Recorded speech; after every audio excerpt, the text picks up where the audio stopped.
Assalamualaikum warahmatullahi wabarakatuh. Salam sejahtera, salam sehat, shalom untuk kita semua. Apa kabar teman-teman? Semoga baik-baik saja bersama dengan keluarga dimanapun teman-teman berada. Kali ini saya akan berbicara soal persiapan Australia menghadapi kita. The Socceroos seperti agak terpukul ya, menjelang laga melawan Indonesia di Stadion Football Sydney pada 20 Maret yang akan datang. Ini bagi sang juru taktik, pelatih kepala Tony Popovich harus memutar otak teman-teman. Kenapa? Karena banyak memang pemain-pemain mereka yang masih bermasalah, cedera. Terutama ada 3 pemain. Ya, di antara tadinya kan ada 11 pemain yang bahkan mereka dalam posisi yang tidak bugar sama sekali. Kalau boleh saya bacakan dari awal, memang ada 11 ini, itu ada Harry Souttar yang bermain di Leicester City, ada Alessandro Sirkati bermain di Parma, Thomas Deng, Yokohama Marinos, Jordan Bosch, Westerlo, kemudian ada Connor Calvi dari San Pauli, Kuseniyengi dari Portsmouth, Nestori Iran Kuda yang bermain di Grasshopper di Swiss, kemudian ada Riley Migri di Borough atau di Middlesbrough, Matthew Ryan, ini penjaga gawang mereka, penjaga terbaik dari RC Lens, dan Cameron Burgess yang bermain di Ipswich, dan terakhir adalah Hayden Matthews. Ini anak muda, bek tengah Australia yang sangat bagus, yang sangat diandalkan sebenarnya, yang bermain di Portsmouth. Itu kabar terakhir, bahkan Hayden Matthews ini tidak bisa bermain setelah dia mengalami cedera Achilles, tendon dia, atau bahkan mungkin di pergelangan kaki dia yang kena juga. Ini parah dianggap ya, agak parah, sehingga dia sudah dikatakan bisa mengakhiri musim ini, yang membuat bagi Popovich harus bisa mencari pemain yang bagus setelah pergelangan kaki dari Hayden Matthews ini dianggap sangat berat ya untuk bisa memperkuat Australia karena cedera ini, dan ini menambah lemahnya lini belakang bagi Australia, karena sebelumnya kan kapten kesebelasan mereka Harry Souttar yang bermain di Leicester dipinjamkan ke Sheffield, dan juga Alessandro Sirkati. Bahkan 2 pemain ini, Harry Souttar dan Alessandro Sirkati, bermain di Senayan di Jakarta ketika kita menjamu Australia dan bermain imbang 0-0. Sekarang mereka tidak ada, ditambah dengan Hayden Matthews, berarti ada 3 pemain mereka di belakang itu tidak bisa hadir. Ini agak menguntungkan bagi kita ya teman-teman. Kalau bisa dilihat di sini, praktis mereka akan mengandalkan, mungkin kalau Cameron Burgess dari Ipswich ini sudah mulai sembuh, dia kena cedera juga ketika berbenturan dengan Nottingham Forest di Piala FA ya, 2 pekan yang lalu, tetapi dia mulai dalam pemulihan sekarang. Dikatakan bahwa Cameron Burgess sudah sembuh dan bisa bermain melawan Indonesia, dan tentunya kabar baik bagi Australia. Sama juga dengan pemain-pemain Kuseniyengi misalnya, dianggap oke lah. Thomas Deng dalam pemulihan, kemudian Connor Calvi juga diharapkan bisa tampil melawan Indonesia, termasuk Nestori Iran Kuda masih dalam pemulihan dan diharapkan tampil melawan Indonesia juga, termasuk Riley Migri dan Matthew Ryan. Nah, ini yang diharapkan bisa tampil. Tapi kalau 3 yang saya sebut tadi, Souttar, Sirkati, Hayden Matthews, ini tidak mungkin bermain. Nah, kita tinggal dimanfaatkan dengan baik tentunya. Tergantung dari Patrick Kluivert untuk melihat siapa pemain-pemain depannya akan tampilkan. Pasti Ole lah salah satu untuk bisa bermain di depan. Tinggal kita melihat apakah Eliano atau Marcelino, Kantami, Rafael Stroik yang sekarang bermain di Brisbane Roar di Liga Australia itu akan dimainkan sejak awal untuk menggedor pertahanan Australia ketika banyak pemain-pemain belakang mereka bermasalah, tidak bisa bermain. Nah, kita akan tunggu itu dari Patrick. Tapi yang pasti Popovich sekarang harus bisa melihat kemungkinan-kemungkinan bagi dia untuk mengambil beberapa pemain untuk mengisi di belakang.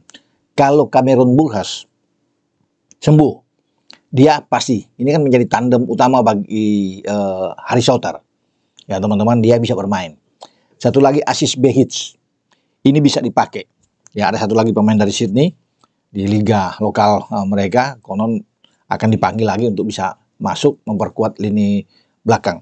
Dengan begitu tidak stabilnya di belakang, ya ini baik buat kita. Karena bagi Kluivert sedang mengincar paling tidak 1 poin. Itu realistis kata dia. Di Sydney ya, 1 poin. Syukur-syukur kalau menang. melawan Australia. Itu tentunya bonus yang luar biasa. Tapi satu poin ini diharapkan dapat kita ambil, apalagi kita sudah bisa menambah kekuatan kita dengan kemarin ya teman-teman. Bisa melihat bahwa ada Emil Odero ya, kemudian ada Dean James, ada Joy Pelupesi yang masuk. Semoga mereka bisa menambah kekuatan kita untuk menggedor ya pertahanan. Kalau Emil kan penjaga gawang, pelapis bagi Martin Paes. Tapi Pelupesi dan Dean James ini diharapkan mampu memberikan suatu tambahan amunisi yang kuat agar kita bisa tampil sebaik mungkin menghadapi Australia. Australia punya kekuatan. Kalau Kusengi Yengi sembuh, dia menjadi salah satu ujung tombak berbahaya. Ini juga menjadi perhatian bagi pemain-pemain belakang kita yang dikoordinir oleh kapten kita, Jai Ises. Entah dia bermain bersama dengan Miss Hilgers atau dengan Rizky Ridho, itu urusan bagi Patrick Kluivert. Tapi pemain ini berbahaya. Ya, pemain yang mencetak 2 gol, penyeimbang menghadapi Bahrain ketika 2-2 hampir kalah Australia. Tapi ada Kusengi Yengi. Ketika dia cedera sebenarnya ini enak. Lini belakang ini akan lini belakang kita akan lebih bagus tentunya, lebih tenang. Tapi kehadiran dia, karena konon kabarnya dia sudah dalam penyembuhan dan siap tampil melawan Indonesia, dia menjadi momok yang berbahaya di kotak penalti kita. Kusengi Yengi. Ada Greg Godwin. Ini pemain yang lagi fit juga, berbahaya bermain dari sisi flank. Tugas bagi Kevin Dix kalau bugar dan juga dengan Calvin Verdong untuk menahan pergerakan dari Greg Godwin yang bisa berpindah-pindah bermain ya kiri dan kanan, dan dia tampil sangat baik ketika di Senayan di GBK menghadapi kita.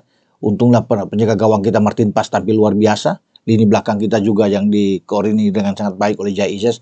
Ridho juga tampil oke saat itu sehingga kita luput dari kebobolan, teman-teman. Jadi ini yang kita akan lihat. Mereka juga punya pemain Jack Irvine, sangat bagus, punya pengalaman yang luas ya. Ini menjadi otak serangan bagi Dick Sokeros, ya julukan bagi Australia. Nah, dia harus dimatikan pergerakan dia karena sangat berbahaya, ya. Ada Hayden O'Neill juga di tengah yang juga berbahaya.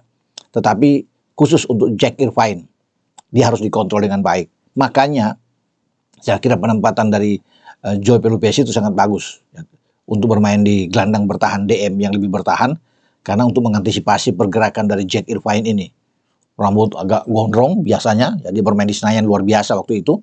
Dan kalau dia bisa dimatikan, ruang dia dipersempit, saya pikir daya dobrak bagi Australia itu akan berkurang. Banyak untuk sebelum bola-bola dialirkan ke lini depan.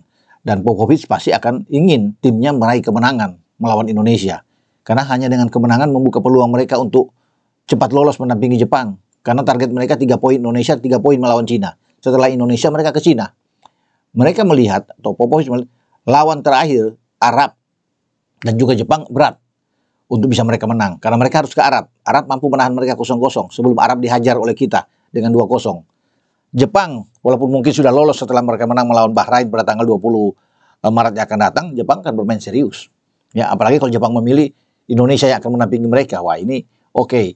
Dan Jepang paling tidak mereka bisa menahan imbang Australia, itu memungkinkan dengan kualitas pemain-pemain Jepang yang bagus. Makanya Popovic akan menyuruh habis-habisan tim asuhannya untuk meraih kemenangan melawan Indonesia. Dan kita harus bersiap menghadapi kemungkinan itu. Kalau mencari imbang, saya pikir kita bisa mendapatkannya ya dengan komposisi pemain yang ada saat ini. Jadi semoga kita mendapatkan hasil yang bagus melawan Australia. Oke, sampai di sini saya membahas Australia. Nanti kalau ada info-info ke depan soal bagaimana perkembangan tim Australia ini, kita bahas lagi teman-teman. Dengan saya Bung Ropan berbicara di sini. Ciao.